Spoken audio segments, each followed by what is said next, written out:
We hear the youth are impressionable, but these numbers are shocking.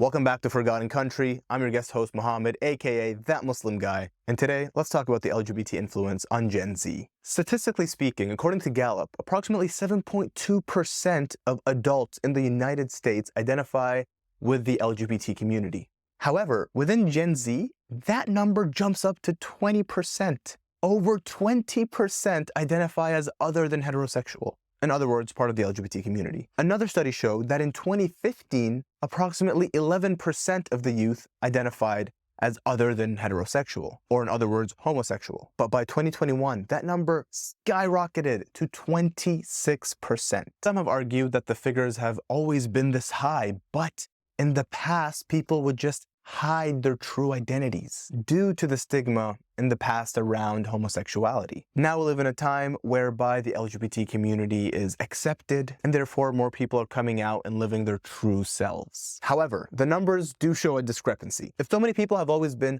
homosexual, now that the environment is so accepting, shouldn't we see more adults and Gen X, for example, coming out as their true selves? But we don't. Instead, we see a relatively small number of Gen X and older generations identifying with the LGBT community. But yet we see a rapid rise in Gen Z. But why? Tough questions are being asked right now. These are the questions we need to be asking. Perhaps it's the material being pushed at them that influences these decisions. According to the Center for the Study of Partisanship and Ideology, studies indicate the following. More liberal-leaning left individuals identify with the LGBT community than conservative right-leaning individuals. College students majoring in social sciences, humanities, political majors, such as race and gender studies, are also more likely to identify as LGBT. Studies have also linked mental health issues, depression, and anxiety in many young people, and it showed a correlation between those individuals identifying as LGBT. This can also be linked to pushing gender identity confusion and encouragement of sexual exploration. Quite frankly, this kind of explains why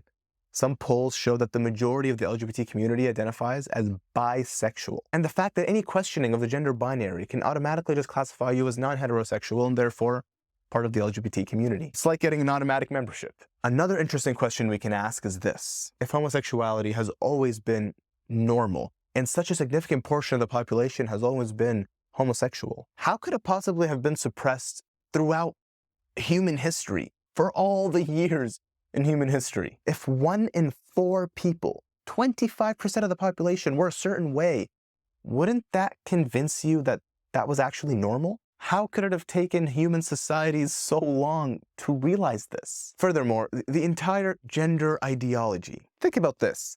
Humans needed thousands of years of experience and technological advancements to come up with things and build things like cars, trains, airplanes, computers. Meanwhile, humans were so ignorant to the basic fundamental human truths, like whether or not they are male or female, or what is a male or female. Does that really make sense? We are told to believe that we can't know someone's gender until they introduce themselves with their preferred pronouns. So for the vast majority of human history, thousands of years and generations, we were all just confused, and we didn't know whether we were interacting with males or females. Does that sound in any way historically accurate? And finally, the LGBT community in the past used to discuss the whole born this way or the gay gene. They used to use this as an explanation for living the lifestyle they do. However, recently, many major scientific papers and studies have failed to identify this gay gene, and they've concluded that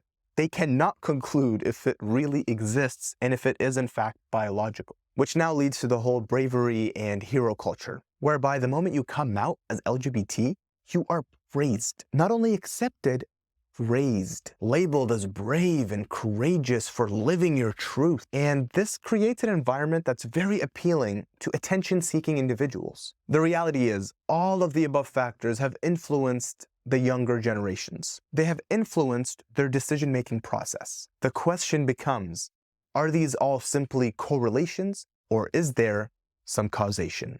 Thanks for watching For God and Country. I'm your guest host, Mohammed, aka That Muslim Guy. And stay tuned for our 8-part LGBT series. Salam. Peace.